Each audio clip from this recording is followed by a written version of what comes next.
احادیث نبویہ کو نکال دیں تو یہی قرآن جس کو بعض اہل قرآن ملت واحدہ میں اکٹھا کرنے کا ذریعہ بتاتے ہیں، وہ خود اس قرآن کے ایسے ایسے معنی کرتے ہیں کہ امت کو اکٹھا کرنے کی بجائے پھر تفریق کے راہیں کھول دیتے ہیں۔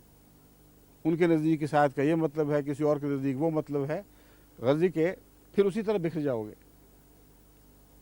ملت واحدہ کے لیے ضروری ہے کہ حبل اللہ کو پکڑا جائے، جو اول طور پر قرآن کریم ہے، اور ثانوی طور پر ان معنوں میں کہ حضرت اقدس محمد مصطفیٰ صلی اللہ علیہ وآلہ وسلم ایک زندہ قرآن تھے۔ آپ کو پکڑنا لازم ہے، آپ کے وسیلے کے بغیر کوئی نجات نہیں ہے۔ بس آن حضرت صلی اللہ علیہ وآلہ وسلم نے جس طرح قرآن کو سمجھا، جس طرح اس پر عمل فرمایا، جس طرح بارہا قرآن سے استنباط فرماتے ہوئے امت کو نصیحتیں فرمائیں، ان سب کو ردی کی ٹوکری میں پھینک دو اور یہ کہو کہ قرآن ہمارے لیے کافی ہے، تو تمہارے لیے کچھ بھی کافی نہیں ہوگا، کیونکہ قرآن کو بھی تو ٹکڑے ٹکڑے کرنے والے تم ہی لوگ ہو۔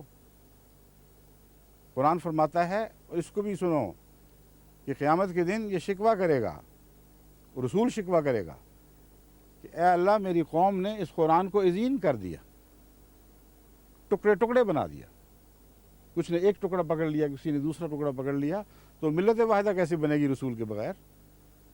وہ تو شاکی ہے خود کہ میں تو قرآن چھوڑ گیا تھا پیچھے، لیکن انہوں نے قرآن کے معنی بدل لیے، جگہ جگہ اختلاف کیے، گویا اس قرآن کو ٹکڑے ٹکڑے کر دیا، پارا پارا کر دیا۔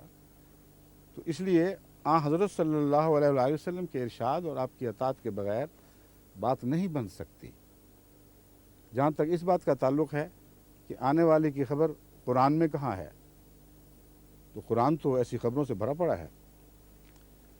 سب سے اہم بات یہ ہے کہ آپ نے امتی نبی کے حوالے سے مسیح موت کے انکار پر فخر کیا ہے، اور یہ ظاہر کیا ہے کہ یہ محض ایک شیطانی خیال ہے کہ کوئی امتی نبی آ سکتا ہے، اور ہم انکار کرتے ہیں اور اس پر فخر کرتے ہیں اور تکذیب کرتے ہیں اور مخالفت کرتے ہیں اور جھوٹا کہتے ہیں اور مرتد قرار دیتے ہیں اور اسلام کے دائرے سے باہر نکال پھینکتے ہیں۔ کہ تم خدا ہو، تم ہوتے کون ہو؟ خدا والوں کو اس خدا اور اسلام کے دائرے سے باہر نکال کے پھینکنے والے؟ استغفار کرو، تقوی اختیار کرو۔ خدا کے حضور شرارت قبول نہیں ہوا کرتی، خدا باغیوں سے محبت نہیں کرتا۔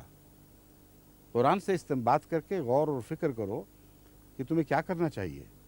ایک طریق تو میں نے بتا دیا کہ جب بھی کوئی دعویٰ کرتا ہے، یہ کہتا ہے میں خدا کی طرف سے آیا ہوں، تو تمہارا حق یہ ہے کہ اگر تم اسے سچا نہ سمجھو تو خاموشی اختیار کر جاؤ۔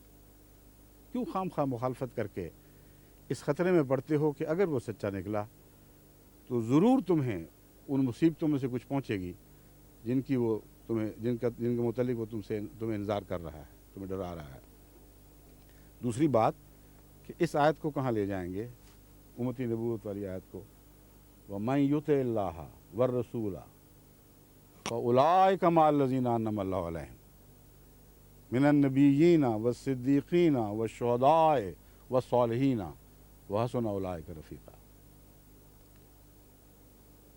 کہ دیکھو ایک نیا انقلابی دور آیا، من یطع اللہ، اب یہ اعلان ہو رہا ہے کہ من یطع اللہ والرسول۔ پہلے لوگ دوسرے نبیوں کی اطاعت کیا کرتے تھے اور فائدہ اٹھاتے تھے، آج ایک نیا باب کھلا ہے، وہ یہ ہے کہ اللہ اور اس رسول کی اطاعت کرو۔ الرسول، اطاعت کرو گے تو کیا ہوگا؟ سزا تو نہیں ملے گی۔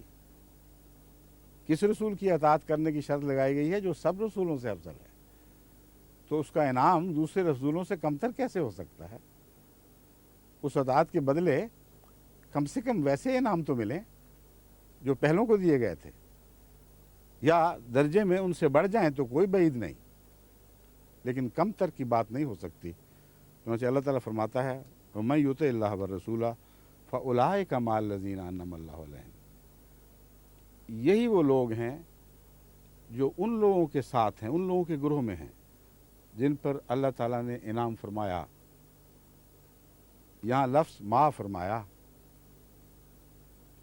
اور ما کا محاورہ قرآن کریم میں عام ہے، جس گروہ میں داخل ہو ان جیسا ہو جاتا ہے، ویسا ہی اس کا معاملہ ہوتا ہے، ویسے ہی وہ انعام پاتا ہے۔